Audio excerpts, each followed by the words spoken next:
Diane Partain was born into what appeared to be a normal American family.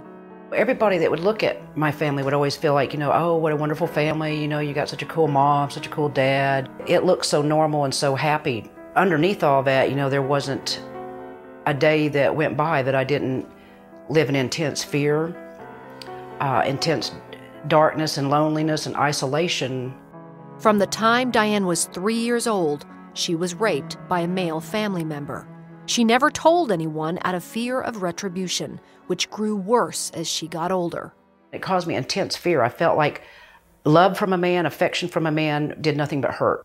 The sexual abuse caused me to be very confused about men. I felt like all men were hurting all women everywhere. I just all of a sudden made a decision because I was afraid of men and comfortable with women. Then I obviously was a lesbian. I hardly even knew what that meant. Actually, I didn't really ever put a title on what I was feeling for many years because I didn't really know how to describe it. I just knew that I didn't feel safe with men.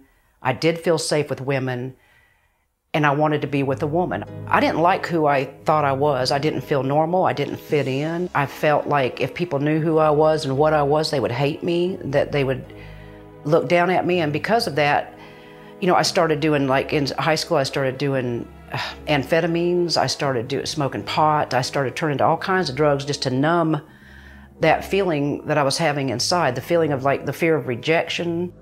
As an adult, she had several relationships with women, but deep down still hated herself.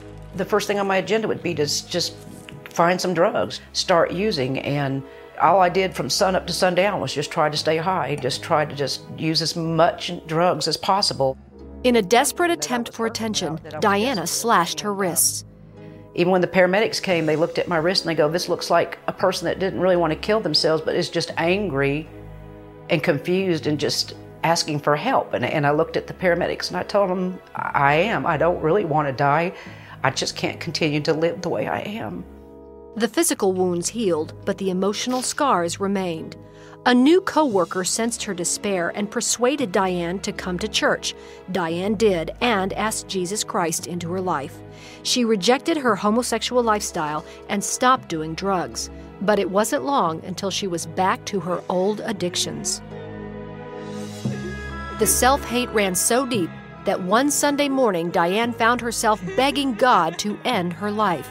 I just prayed, God, I said, I'm not sure if it's a sin to kill myself, and so I don't want to have to do that, but I told him I couldn't take it anymore, that I couldn't live another day the way that I was. And I just begged him. I was on my knees sobbing and just from the bowels of my inside, just begging him to please take me. At that moment, God heard Diane's cry. Diane says an overwhelming sense of love filled her heart. I saw myself as not Diane the drug addict, Diane the lesbian, Diane the unloved, unlovely person, Diane the ugly person. I saw myself as Diane, the whole and complete child that he created me to be. I got in the car and went to this little church and went busting through the doors going, praise God, I've been set free from drugs and alcohol and lesbianism.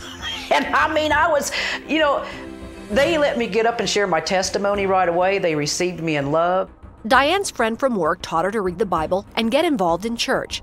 Diane also learned that she needed to forgive the family member who had abused her as a child. I was set free for the first time. I felt like this newfound freedom, and it was just through forgiveness. Through forgiveness, I felt like I was given a new lease on life, a fresh start in life. It was extremely important. Today, Diane is happily married and living each day with Christ the center of her life. I know that I love him more than anything in this world. I know that I've surrendered my life to him, and I've given him myself. I couldn't imagine walking out of that. I couldn't imagine leaving his hands, leaving his safety.